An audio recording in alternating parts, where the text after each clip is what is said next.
Nicole, Julius, and Jay, at sa lahat ng tagapakinig ng subaybay dito sa Special on Saturday DCRH. Admin, welcome back po dito sa SOS. Sa ngalan po ni Sir Cesar, kape mo munang tatlo ang inyong makakasama ngayong umaga. Huwag na tayo pong paligoy-ligoy pa, Admin. So, punta na po tayo sa status ng dairy farming dito sa Pilipinas. First po, in 2024, sinabi ng NDA na 1% lamang ang milk production natin sa Pilipinas na locally produced and 99% ay imports. So, for the whole 2025, nagbago na po ba ang figures na yun? Maraming salamat, Nicole, sa tanong. Actually, sa totoo yan, sa mahabang panahon, ang milk sufficiency ng ating bansa ay nanatili sa 1%. Okay? Ang ibig sabihin niya, 99% ng lahat ng nakikita natin mga dairy products sa supermarket, sa groceries, ay pawang mga imported. Okay. So, noong 2024, naiangat natin yan. So, umangat yan ng nasa 1.7 na. Pero as of now, hindi pa pumapasok ang data natin ng last quarter ng 2025. As of third quarter ng 2025, ang ating milk production ay nasa 30 million na kumpara sa kabuuan ng 2024 na 32 million lang. So pag pumasok ang data ng last quarter ng 2025, makakapagtala tayo ng 39 million milk production at yan ay magtatala ng mga 2.03% milk sufficiency. So nadoble natin ang ating milk sufficiency for 2025. Yun, ano po ang target natin for 2026 naman po? Okay, sa 2026, ang tinatarget natin ay makapaggawa tayo ng 47 million liters milk production natin, o national milk production, at sana may angat natin from 2.5 to 3% ang ating milk sufficiency for 2026. So far, kaya po ba natin i-sustain ang milk production given na tumataas po yung populasyon ng bansa?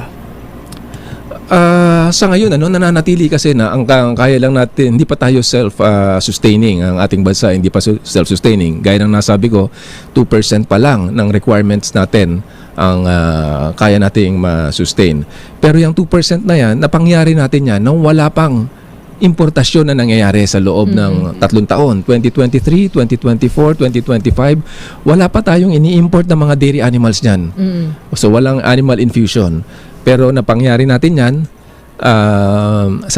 sa pamamagitan ng mga programa ng NDA kung ano meron tayong numero ng ating dami ng baka.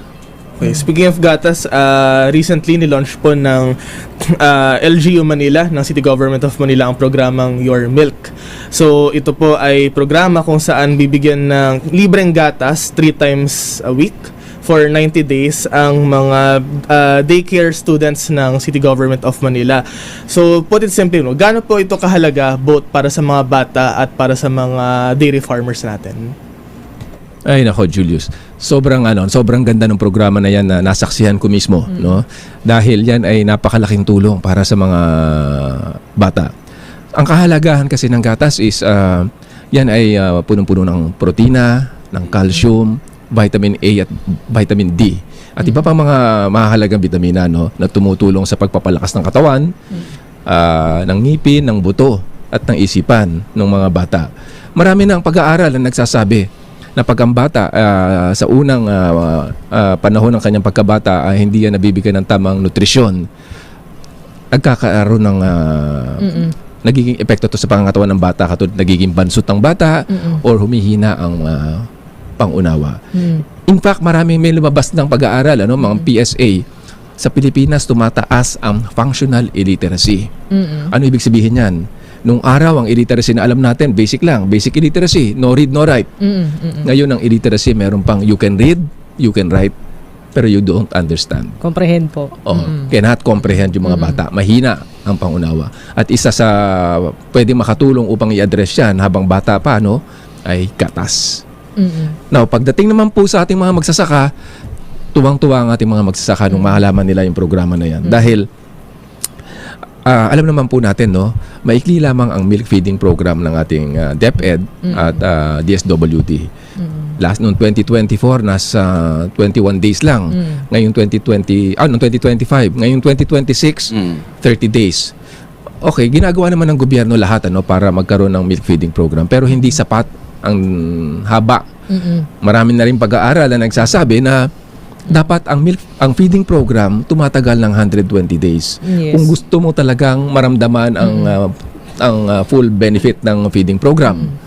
Pero sa 30 days mukhang kulang 'yan. Now sa ating mga lokal na magsasaka, yung 30 days na yan, sa loob ng 30 days, masasaya ang ating mga magagatas dahil may bumibili ng gatas nila. Pero yung mga lokal na magagatas natin na dependent sa milk feeding program, pagkatapos niyan umiiyak.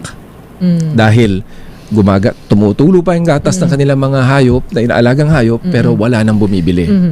Admin, base sa datos nyo sa NDA, ilan ba yung overall dairy farmers natin na tuloy-tuloy yung paggagatas ng kanilang mga baka? Okay, ngayon as of 2025 sa datos natin, meron tayong individual farmers, meaning ito yung mga individuals na may pag-aari ng dairy animals. Meron tayong 2,288 as of 2025. At pagdating naman sa mga dairy entities, meron tayong mga 1,488 na dairy entities. Ito yung mga cooperatives, primary and secondary, state universities, LGU, NGOs, at private farms. Kumbaga, doon sa 2,000 mahigit na ating dairy farmers, tsaka yung mga alaga nila mga baka, kaya nilang isustain yung 120 days na program, if ever, na pagbibigay ng gatas sa mga bata natin. Yes, Jay, kakayanin naman natin yung programa ng milk feeding program. Ang nagiging isa lang sa mga challenges na hinaharap ng ating mga magsasaka is kung paano nila madadala logistics. Logistics-wise. Kasi meron tayong mga dairy farmers na talagang nasa malalayong lugar. Okay, so yun lang ang medyo isa sa mga challenges na which ina-address naman ng NDA sa pamamagitan ng pagtulong sa kanila para madala nila yung mga gatas dun sa mga magpo-process at sasali sa milk feeding program. Admin, ngayong binabanggit na po natin yung Your Milk, yung paano nagsimula yung itong hakbang ng Manila LGU, itong initiative. Pinapanood po namin kayo nung sa launching ng Your Milk sa Tondo. Nakita namin na elated kayo, masayang-masaya po kayo. So, on behalf doon sa ating dairy farmers, ano yung naging feedback nila specifically nung nalaman nila na may ganitong initiative from LGU Manila? And paano po ba nagsimula itong idea na ganito? Okay, Nicole, nagsiksidente lang to hindi to pinagplanuhan dahil nagkaroon kami ng paglulunsad sa siguro mga 3 months ago, nagkaroon kami ng paglulunsad ng isa sa mga bagong programa ng NDA. Ito yung tinatawag nating Private Sector Milk Feeding Program, kung saan naimbitahan namin si Yorme. Papasalamat kami, dumating naman siya. Yung programang yan ay hinihikayat namin ng private sector na makiisa sa amin na mag-conduct ng milk feeding program bilang pandagdag sa 30 days na milk feeding program ng gobyerno para medyo mapahaba. Okay? At bilang kapalit naman para sa ating mga private sector na makikisa sa amin, na ideklara po kasing national priority program ang milk feeding program. At dahil po dyan, may benepisyo pong makukuha ang private sector na lahat ng i-donate nilang pera pang milk feeding program ay 100% donors tax exempt.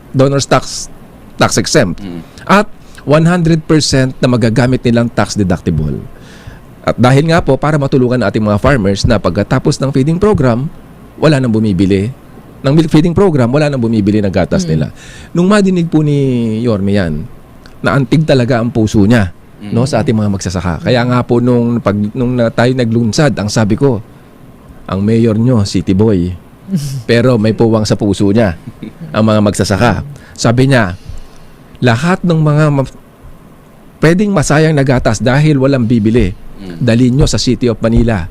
Bibili ng City of Manila yan. Ipapainom ko sa mga batang Maynila dahil ayaw ko na may batang Maynila na dumadanas ng malnutrisyon. Yun ang sinabi ni Yorme noong araw na yun. So, nung naging epekto niyan, nung programa, sa sobrang tuwa ko nga po, napakanta pa ako Okay, Nakita nga ho namin. Dahil nakita ko talaga yung kaligayahan ng mga bata. At ang tuwa ng mga magsasaka. Dahil alam na nila ngayon, kahit hindi sila diretsang nabilhan ng gatas, alam nila may LGU na po pwedeng bumili ng gatas nila at bibili ng mga gatas nila. Hindi man sa kanila, at least sa mga kasamahan nila. Napag-usapan natin, Alvin, off-air na dahil dito sa Your Milk, may mga ibang LGU din na gustong... So following po ba nung nangyari nung Monday, January 12, may mga nag-text po ba sa inyo, admin? Ay nako, pabalik pa lang ako sa opisina. Siguro Nung araw na yun. Nung araw na yun. Siguro 5, hindi ko nababanggitin na. 5 Yes, yes, LGUs ang nagbigay sa akin ng mensahe. Ang sabi nila, admin, pwede ba sa amin yan? Paano nila ginawa sa Maynila yan? Sana naman gawin nyo rin dito sa amin yan. Sabi ko, mag-uusap tayo. Pag-usapan natin, ayusin natin yan. Gusto namin yan. So for this week po ba, although di natin papangalanan, in talks na po ba kayo doon sa mga LGU na nabanggit nyo po? Nung araw pa lang pong yun, 2 na po. O, babanggitin ko na, ang Romblon at ang... Hindi na mag-tiis yan. ang Romblon po, gusto rin nalang gawin yan. Ang San Pablo. Outside Metro Manila. Yeah. Nila yung ginawa ng City of Manila outside Metro Manila. Sana maging magandang halimbawa yan sa ating mga LGUs na 2 ang natutulungan nila dito. Ang mga bata para ma-address ang malnutrition problem, pati ang ating mga lokal na magagatas. Tama po kayo kasi sa Your Milk program, win-win siya, no? So, guaranteed nutrition for the child, guaranteed buyer for the farmers. In fact, may nagtatanong po dito sa ating comment section sa YouTube, no? Nagtatanong kung sure po ba na local or locally produced itong mga gatas. Highlight lang po natin na nabanggit po kasi ng National Dairy Authority na ang Manila LGU, ang kauna-unahang LGU na gumamit ng locally produced milk para sa ganitong programa. Yes. Actually, no, sa batas naman natin talaga, no, dapat ang government feeding program, ang DepEd and DSWD, ang kailangan gamitin ay as far as practicable, local. Pero si Yorme nga, talagang siya, ang ginamit na gatas dito ay locally produced. Kasi ang intention nga niya, nung madinig niya ang sitwasyon ng dairy industry, ayaw niya na may masasayang na gatas na gawa ng ating mga lokal na magsasaka. Kaya nga nung event na yan, nadinig ko mismo, sabi niya, kaya tuwan-tuwa ko kay Yorme, sabi niya kasi is, pera ng taxpayer ito, at itong gatas na to, para sa inyo. It's your milk. Kaya ang sinasabi ko talaga is, ang gusto talaga rito ni Yorme is, it's your milk. No? So, nakakatuwa talaga yung programa na yan. Alvin, in the aspect of supply and demand, no, meron na tayo sa ongoing sa LGU, may talks na kayo with 5 other LGUs. Masusustain po ba nung 2,000 mahigit natin mga dairy farmers? Kung sakali magtuloy-tuloy po doon sa 5 plus LGU, tapos kung meron pang dumagdag, o paano ang outlook ng supply and demand natin? Yes, kasi because of this, ang isa sa pumipigil din, isa sa mga challenges din at sa ating mga magsasaka ay sa kakulangan ng mga bibili ng kanilang gatas. Yes. Ngayon, kung makikita nila na meron naman pala talagang mga bibili, May market, may mga LGUs, may market, Na may pwede. demand, na pwede, mas lalo magsusumikap itong mga ating magsasaka. Dahil nakikita nila may panibago silang pag-asa eh. Itong nakita nila sa LG, sa City of Manila nito is panibagong pag-asa ito para sa ating mga lokal na magsasaka. Lalo na yung mga maliliit na nagdidepende lang sa milk feeding program na po pwede pala na gawin ng ibang LGU siya. Now, kung kakayanin ba, kakayanin yan dahil ang NDA ay nandito. Ang NDA po ay tutulong na rin sa especially doon sa bagong batas, tutulong na rin ang NDA para mag-produce ng lokal na gatas pandagdag sa ginagawa ng ating mga lokal na magagatas. Admin, ngayon napag-uusapan natin tong locally produced milk. Parang gusto ko na rin mag-alaga ng baka. Sa ganitong paraan po ba, nakaka-attract na po ba kayo ng dairy farmers? I mean, kaming 3 nga lang, parang gusto na namin bumili ng Baka gusto lupa ko at na mag-alaga maghanap ako. ng baka eh. How do you attract po more Yeah. dairy farmers? Bukod sa napakasarap pag-alaga ng baka, no?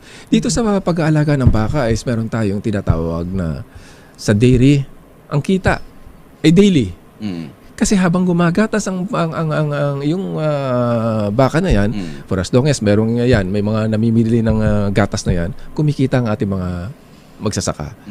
No? So at nakakatulong ka pa sa kalusugan ng ating mga kababayan. Yes po. Admin, speaking of kita, para dun sa mga nakikinig at kabubukas lang ng radyo, magkano po ba ang kinikita ng isang magsasaka? Well, ang Pertaining to this. Ang may mga lugar po na umaabot ng 47 pesos per liter ang bilihan ng gatas, no.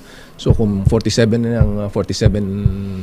pesos yan per liter, kung mayroon kang isang baka na gumagatas ng 10, 10 liters a day, so meron kang 470. Kung meron kang 10, meron kang 4,700. Isang baka pa lang yun. Isang baka Isang yan. baka pa lang. I-multiply mo yun ng 30 days. Kung yan ay aalagaan mo ng tama, pakakainin mo ng maayos. No, syempre, babawas mo rin yan yung pagsisikap mo, yung gastos mo sa pagkain. Kikita ka pa rin. Admin, para dun sa mga nagbabalak na magsimula, kasi sa mga businesses, sa mga bangko, pwede kang mag-capital loan.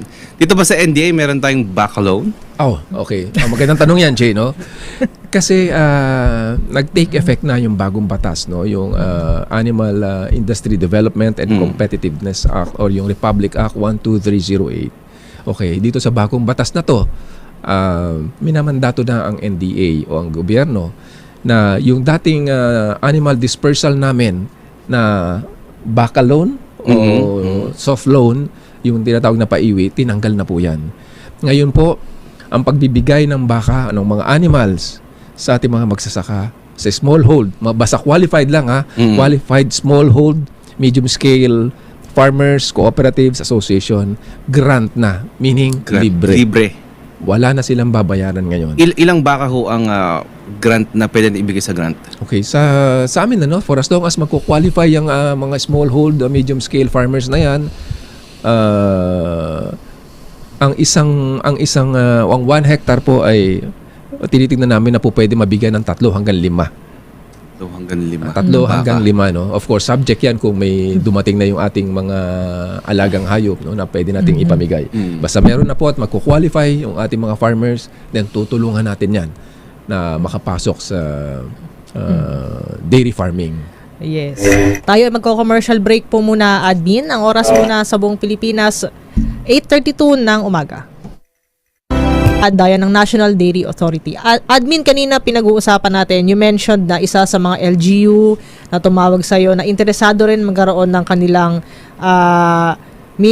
milk sufficient, na magkaroon sila ng mga baka, ng mga alaga. So, paano po yung logistics sa yung Romblon? Nabanggit niya po kasi yung Romblon. So, paano po yung transportation and other matters in terms of pag-aalaga ng baka sa Romblon?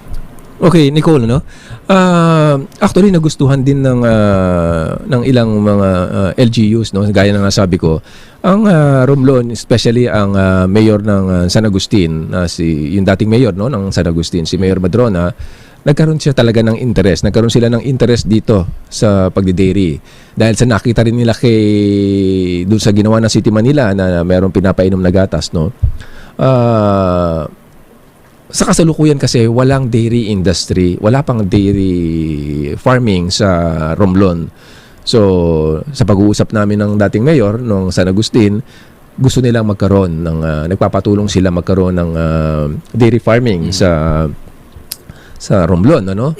At gusto nila maumpisahan na ron, matulungan yung mga magsasaka nila doon na maging dairy farmers. Dahil marami rin kasi daw silang mga unproductive land doon na pwedeng gamiting forages, doon mag-alaga. Dahil ang intention din nila doon sa Romblon ay magkaroon sila ng sariling gatas at pag meron na, bibilin din nila to sa kanilang mga lokal na magsasaka upang ipainom din sa mga bata sa Romblon. Admin, in the event na mangyari yun, di mababawasan siguro yung problema sa logistics kung magkakaroon na ng sariling dairy farm doon. Yes, oo. So, hindi na kailangan dalhin pa sa Romblon ng gatas dahil sila ron meron ng... Mas mababa presyo nun kasi...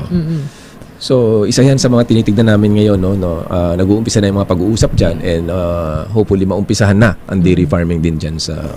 Speaking of pagkakaroon ng sariling dairy farm, no, para sa mga listeners natin and viewers na interested magsimula ng dairy farming. So, syempre hindi enough ang isang baka, isang cow. So, baka may checklist po tayo, no, kung paano magiging isang viable dairy farm, no, sa pag-start nun. Ano po bang kailangan natin bukod syempre sa baka?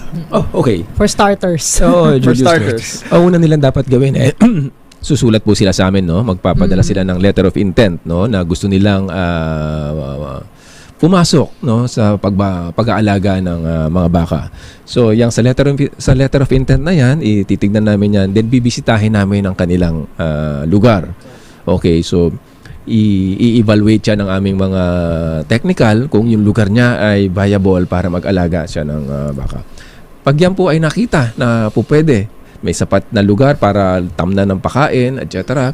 May tubig, may kuryente, maayos po pwede, tuturuan na po sila. Tuturuan na po sila, ay bibigay namin kung anong kailangan nila, like yung magiging cow shed, yung bahay ng baka. Hindi naman po napakalaki niyan, no? Tuturuan sila kung anong kakailanganin, tuturuan sila kung paano mag-alaga, ititrain namin sila, kakapacitate namin sila. Dahil ang gobyerno po, ang NDA, hindi papayagan magsayang ng resources. No? Hindi tayo magpapamigay ng mga baka kung alam nating hindi naman pala maaalagaan ng mga interesado. Dahil hindi naman lahat. Dahil gusto mo, kung hindi mo naman kaya at hindi ka matututo o hindi ka mag-aaral, hindi namin bibigyan. Now, gaya na nasabi ko, it's a grant. No? Bigay yan. So kami po, kahit grant po yan, isang kondisyon ang gusto naming dapat magawa yung pagbibigyan namin yan. Yan talaga ang tututukan namin. At yung kondisyon na yan ay medyo malupit. Yan ang kondisyon na yan ay dapat kumita siya. Ang kondisyon na yan ay dapat kumita siya. Dapat dumami ang gatas niya para gumanda ang kanyang buhay. Dapat maparami niya yan para dumami ang gatas niya, gumanda ang kanyang buhay. That is very reassuring to hear po, no? Nakaagapay natin ng National Dairy Authority every step of the way. From the letter of intent sa pagiging interesado hanggang sa pagtitraining. Tinitrain nyo rin po pa. May free training. Yes. And with the goal na kumita ang dairy farmer. Oo. Tama po yan. So yan ang intention po talaga ng batas na yan at ang aming ginagawa po sa NDA. Hindi po para sa amin, para sa kanila. Kailangan umasenso sila sa dairy farming. Ayan. So, magkakaroon tayo ng obviously feature content dyan. How to become a dairy farmer. Una, Checklist. letter of Step intent 1. sa National Dairy Authority. Admin, ito, aside sa logistics, I'm sure may mga iba pa tayong pagsubok na kinakaharap habang tayo ay nagde-dairy. So ano po yung other challenges na dapat malaman ng mga magsisimula Okay. na magsimula sa dairy farming industry? Well, ang pinakamalaking challenge talaga diyan is yung pakain, no? Yung pakain kasi is yan ang magbibigay talaga sa iyo kung kikita ka diyan sa dairy farming na yan, no? Kung kulang ang lugar mo para makapagpatanim ka ng papakain mo, magkakaproblema talaga ang ating dairy farmers. Kaya tinitignan namin yan kung meron ka bang sapat na lugar. Pero kahit pa ang NDA po ay gumagawa ng mga paraan para matulungan sila na huwag silang kapusin sa pakain. Kaya meron na tayong mga tinatayong mga feed centers. So may mga feed centers kaming tinayo na at itinatayo pa. At nakikipag-usap na kami ngayon sa mga LGU, sa mga iba pang mga may malalaking pag-aari ng lupa upang gawin namin itong forage, no? Corn silage forage upang meron tayong sapat na pagkukunan ng pakain. Dahil sa pag-aalaga po ng baka, meron po tayong tinatawag dyan na garbage in, garbage out. Kung hindi mo mapakain na maganda yan, babagsak ang production ng gatas niyan. Pero kung maganda ang pakain mo dyan, yung 10 liters mo, kayang umabot yan ng 15 hanggang 18 liters. So, could you imagine ang idadagdag sa kita ng ating mga magsasaka kung mapapakain lamang ng mabibigyan nila ng tamang pakain. Ayan. Admin, in terms of weather, meron bang malaking epekto ba yon sa mga nagdedda sa dairy industry? Climate change? Yes, oo, no. Pagka sobrang init, no. So of course, sa mga pananim natin, so hindi tayo makapag-produce ng mas marami pa sanang pakain sa baka. Kaya ang ginagawa nga po natin is yun nga, yung nagtatayo tayo ng feed center para makapag-ipon tayo ng mga pakain para pag dumating yung panahon na talagang tagtuyot. Ngayon, pagka naman po malakas ang ulan, syempre, naapektuhan din kung babahain yung ating mga farms, no? At yung mga bahay ng mga baka, then malaking epekto yan para sa ating mga dairy farmers. No? Admin, yung mga ating dairy farmers, syempre, pagka naggatas yung mga baka nila, kailangan pang i-pasteurize. Meron ba tayong mga facilities sa NDA na yung mga dairy farmers doon dadalhin para tulong natin sa NDA bago natin i-ship out? Paano ho ba ang from farm to market or farm to table process natin? Oh, yan yung tinatawag namin naman na meron kami mga post-harvest support, no? So, hindi naman po pwedeng dahil nakapaggatas na yung mga ng mga baka, hanggang doon na lang yon. Walang problema sa mga malalaking mga dairy farmers, no? Meron sila mga logistics Sariling, dyan, etc. Pero yung mga maliliit nating mga dairy farmers, okay, tinutulungan namin sila, binibigyan namin sila ng mga cooler tanker, ina-assist namin sila na magkaroon ng kahit maliit na processing equipment para hindi na sila lalayo. Okay, pero yan ay sa pamamagitan ng soft loan, no? Na tutulungan namin sila kaysa mangutang sila kung saan man, pero sa amin soft loan, yan ang mga binibigay namin tulong sa kanila. Pinag-usapan po natin ang production phase. So, pag-usapan naman po natin ang consumer mismo, the Filipino. So, gaano po ba kalakas uminom ng gatas ang Pilipino? Ito ba ay regular habit? Kasi ako po, regular ako uminom ng gatas. Pero may data po ba tayo na umiinom ba talaga ng gatas ang Pilipino o gaano karami? Ang Pilipino kasi is, alam naman po natin yan, no? Hindi tayo talaga milk drinker, no? Hindi tayo considered as really milk drinker. Uminom tayo ng gatas, pero unlike sa ibang bansa na talagang ang mga bata doon, pag uminom ng gatas, nasa galon. Talagang, okay, pero tayo, hindi pa tayo ganyan. Kaya isa yan sa mga ina-address namin, public awareness. No, gusto namin iparating sa ating mga kababayan ang kahalagahan. Buti nga naitanong nyo, no? Ang kahalagahan ng pag-inom ng gatas. Now, kung sa dami, hindi ganoon ka pa ang ating mga kababayan. Pero ang kailangan nating produksyon para sa lahat ng dairy requirements natin, dahil ang tinataya ang isang Pilipino raw ay kayang kumukonsumo ng at least 17 kilograms ng milk para sa lahat ng dairy requirements natin. So, if you multiply that 17 kilos sa 133 million Filipinos, hindi man sa pag-inom ng gatas, sa pagkain ng ice cream, ng yogurt, ng butter, ng cheese, kailangan meron tayong 1.9 billion liters na napuproduce na gatas.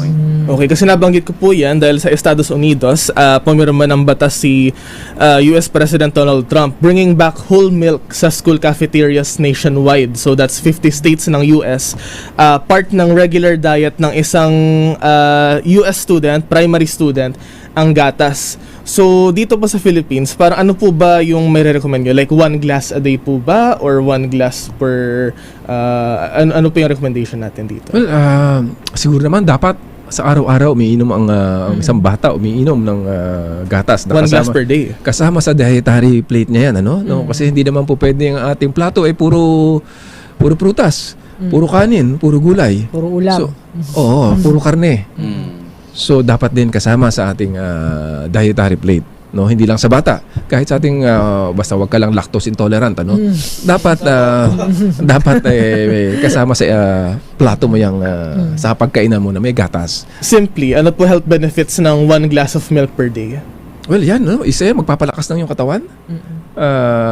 Ang iyong pag-iisip, parati kang alerto. Malakas dahil may calcium yan, lalakas ang mga buto mo diyan, ang iyong ngipin. So, marami. Regardless kung child or adult. Yes. Ang sa bata naman kasi po is inaagapan natin, no? Sa murang bata pa kasi, sa murang edad. Kasi may mga pag-aaral na yan na pagka sa murang edad, hindi mo yan nabantayan at dumaan niya ng malnourished Formative years. growth phase niya. yung formative years niya, parang nagkakaroon daw, no, ayon sa pag-aaral ng permanenteng damage, no? Like yung pagiging bansot. So dapat sana na-address yan nung bata pa, or yung mahina na yung comprehension. Okay. So yun, ano, may mga pag-aaral na po dyan. May nabasa rin po akong study, no, sa I think that isang research article, I think sa ibang bansa, yung mga Dutch daw po sometime ng 1955 yung study, umiinom sila ng gatas kasi yun yung isa sa mga reason as per the study, sila yung isa sa mga matatangkad na tao sa mundo. Nagpapatangkad ba ang Ang gatas? gatas. Yes. Dahil dun sa May mga vitamins. Ano po yan, ha? Meron niya, bakuna, may study dyan. buto pala. One of the causes of stunting is the lack of the vitamins that you can get from the milk. And to be specific po, yung fresh milk, not the powder. Yes, the fresh milk. Ayan. Kaya kulang siguro yung gatas na inom ko, 5'5" lang ako. Hindi, okay ka pa rin, ano? Kasi gaya nga sinasabi ni Dr. Mike Aragon, no? Sinasabi niya, pag kulang ka sa gatas, nagiging Ayun. BFF ka. Ano po yung BFM? Hindi yun below 5 feet. So pagka above 5 feet ka, pwede ka na. Ayan. Tayo mag-commercial break po muna. Ang oras sa buong Pilipinas, 8:49 ng umaga. Meron ba tayong sapat na pondo for 2026 sa dairy? Well, I could say na meron tayong sapat na budget, no? Hindi man Higher po ba to than 2025? halos pareho lang yung sa 2026. Ang kinaganda lang ngayon is meron kasi tayong bagong batas na bukod dun sa budget namin, ano, nasa GAA, nasa General Appropriations Act, meron kaming makukuhang budget dun sa Republic Act 12308 o yung Animal Industry Development and Competitiveness Act, no, na mabibigyan kami ng additional budget para matugunan yung pangangailangan sa dairy industry pagdating sa pagpaparami ng hayop, sa feeds, at sa quality ng gatas na umiikot sa ating bansa. Nabanggit po natin kanina, admin, no, na ang production pa lang ng Philippines pagdating sa locally produced milk ay 1%. So bago po matapos ang Administrasyong Marcos by 2028, ano po ang target natin dito? Okay, gaya ng nasabi ko kanina, no, as of now, no, 2025, pagpasok ng data ng last quarter of 2025, in-expect namin na 39 million liters siyang mapuproduce niyan, and that would translate into 2.03% milk sufficiency from 1% for the longest time, 2.03. And then we are targeting this 2026 2.5 to 3%. So we're optimistic by 2028 yung aming target talaga na 5%. Isasakatuparan namin yan. Admin, sa 5% na yon, no, bukod sa mga ongoing projects natin or tie-ups natin with the local government units, kakayanin na bang pumasok ang private sector para mag-source out ng local produced milk? Ay, yan po talaga yung malaking tulong, ano? Kung papasok ang private sector, no, sa pagbili ng mga locally produced milk, mas lalong gaganahan ang ating mga dairy farmers, no, na mag-produce pa. Kasi alam nila, mas lalaki ang kita dahil andyan na yung merkado. Okay, so malaking tulong talaga ang private sector na bilhin ang locally Napakalaking potential for growth sa ating market. Yes. Kaya nga po si Secretary, ang tawag po ni Secretary Chu Laurel sa dairy industry is a sunrise industry. Okay? With the 99% na importation, napakalaki ng merkado. Kung talagang bibigyan pansin mo ang local dairying, no? Yes. So kung may convert natin yung 99% na importation into locally produced, wow, I cannot imagine, no? We just have to recruit more, build more dairy farms, cow farms. Yes. Admin, na-mention niyo po si Secretary Laurel, ano? No, sometime nung February, parang meron silang pinirmahan with France, yung Philippines Dairy Project, Yan po. yung feasibility study. Ano po yun? Ano? Yeah. Nicole, yan yung pakikipag-ugnayan natin sa French government, ano? Nagkaroon ng kasunduan ng French government at the Philippine government na may magko-conduct ng feasibility study dito sa Pilipinas. So merong inatasan ng French government para mag-conduct ng feasibility study na tinitignan nila kung viable ba or pwede ba na yung baka ng France, yung Montbéliard, na kilalang malakas pagbigay ng gatas, ay maakma sa atin. Pwede rito. Plus, ang kanilang produkto ba na mga dairy products sa France, mabibili dito. Pag lumabas po na viable yan, ayon sa kanilang feasibility study, which is sa taong ito ay matatapos na, no? Yung feasibility study, then magpapasok po sila ng mga baka dito. I think nasa 300 heads ipapasok nila. Magtatayo sila ng farm gamit ang technology ng France. Mag-aalaga dito ng mga baka gamit ang technology ng France. Pero ito, walang babayaran ng Philippine government, pero ito ay in a form of a loan.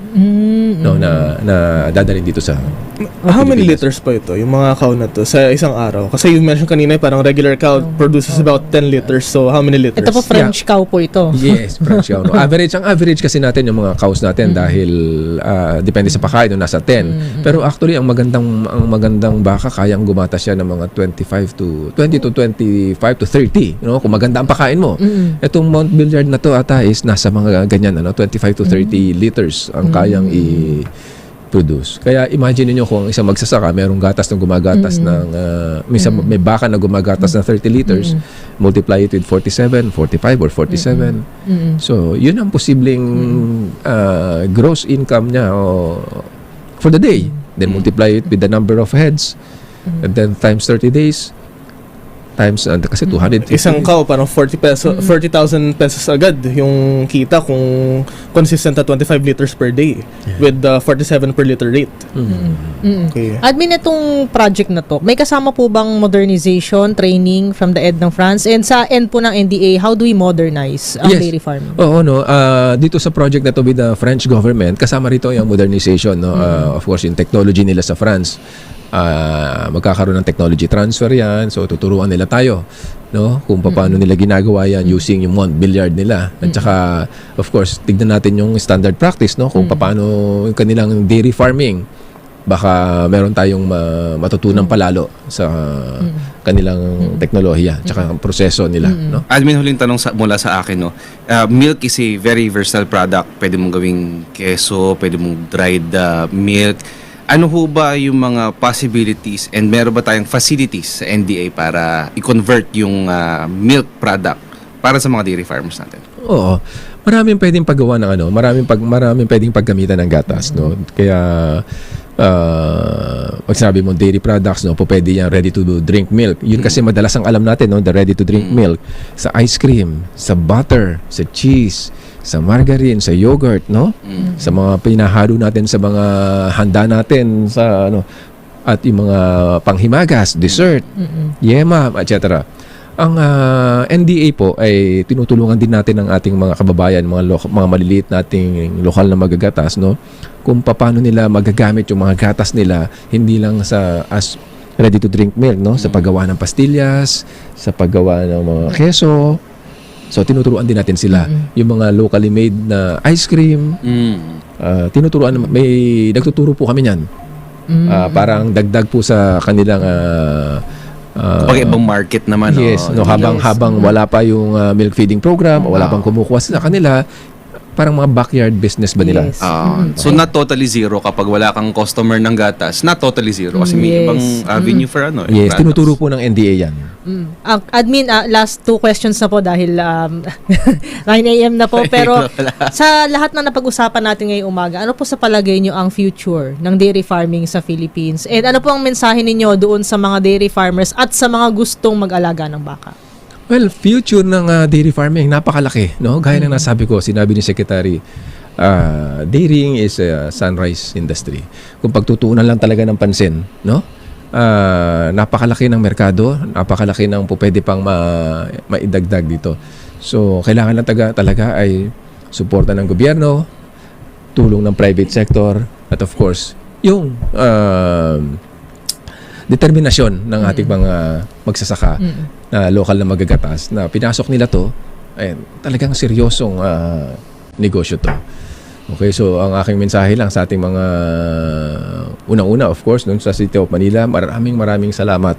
Laking tulong, ang laking tulong yan sa ating mga lokal na magagatas. And sa ating mga kababayan ng ating mga dairy farmers, nandito po ang NDA, no? Mas lalo pa po naming palalakasin, pagagandahin ang aming serbisyo dahil natutuwa kami na unti-unti nang tumataas ang ating dairy industry. Ayan. With that, Admin, maraming salamat po. Thank you po for joining us today. Kaming tatlo muna ang inyong nakasama ngayong umaga. Ito po si Nicole Lopez Poyawan. At ako naman po si Julius Leonen. Babati lang po ako kay Miss Roan Yumang De Leon at kanyang HS Fam at syempre kay Congresswoman Cristal Bagaching na tumatayong City Tourism Officer ng lungsod ng Maynila.